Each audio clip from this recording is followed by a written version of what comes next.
So I'm Claire Taylor. I am from Scotland and I'm here visiting New Zealand as part of a Nuffield farming scholarship.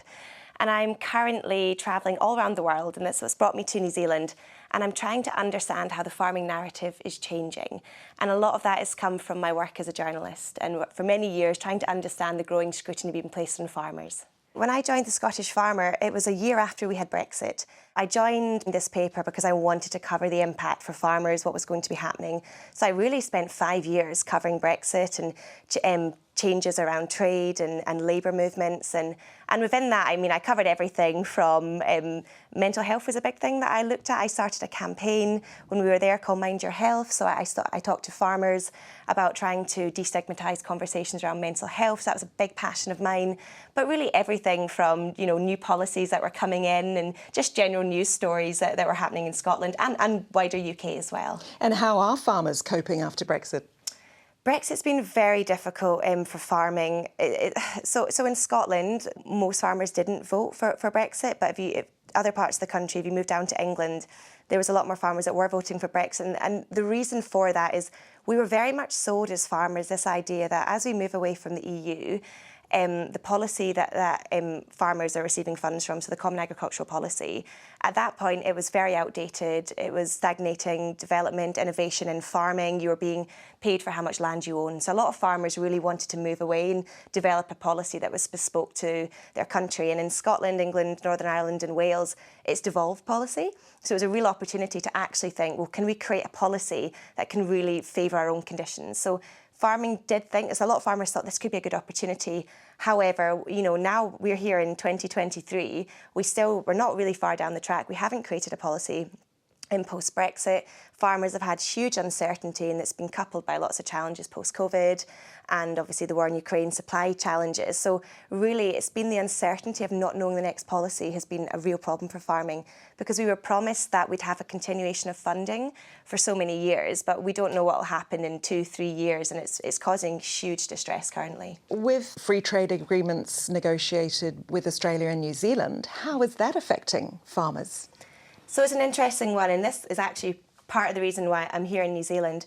So the main farming union in the UK has been very, very critical of trade deals with Australia and New Zealand, and they very much sold this idea that New Zealand farmers, Australian farmers could threaten our producers. And it's this idea that's being peddled in newspapers particularly is that lower standard produce is going to sweep our shelves and farmers here are going to be put out. So a part of that fear is because farmers have huge regulations they face back home, whether it's on certification for their products, the input costs are particularly high.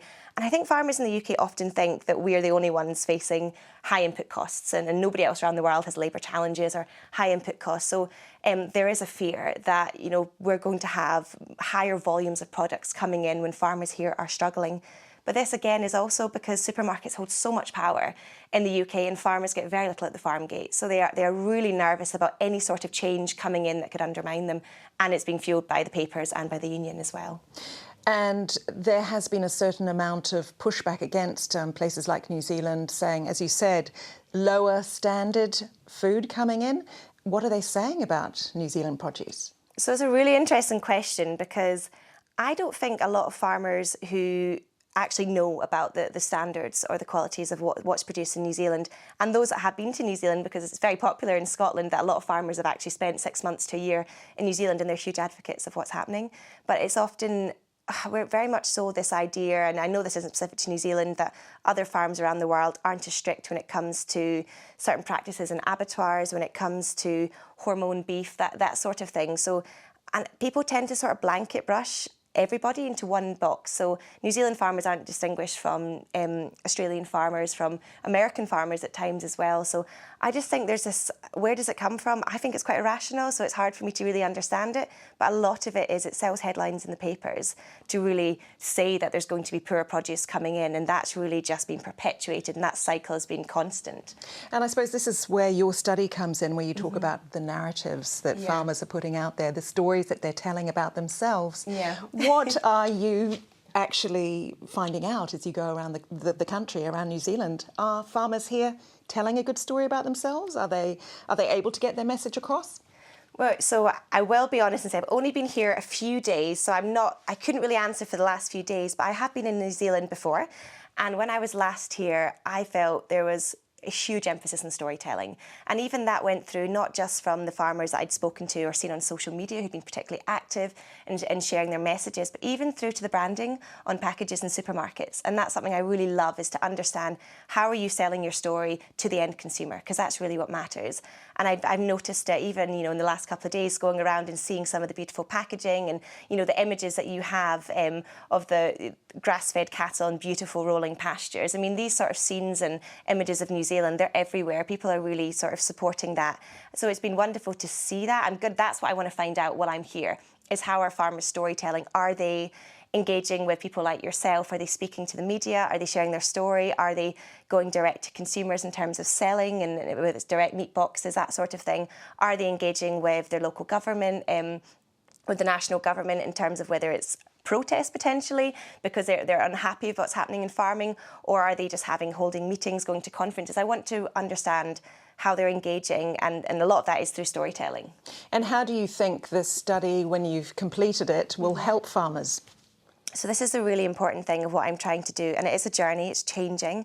But what I want to do is to empower farmers to be able to be their own narrators of their own story. Because I think there's wonderful journalists, I think there's a lot of people telling the story of farmers and doing it very well, but there's a lot of people who are telling the wrong stories, and really it has to be farmers who are the most authentic advert for themselves.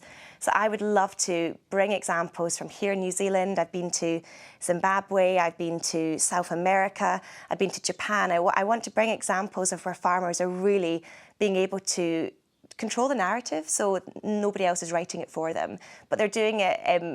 For me, how do I get farmers to engage with that, is by explaining that this can also be really profitable for your business, because it's not just about spending all this time on storytelling if you're not going to make money from it. So it's got to be profitable at the end of the day. So I'm bringing examples of where here's a farmer who's being really successful with building their brand, building their consumer relationships, and making money, and it's all through good storytelling. So that tends to be where farmers will think, okay, this is something I want to do.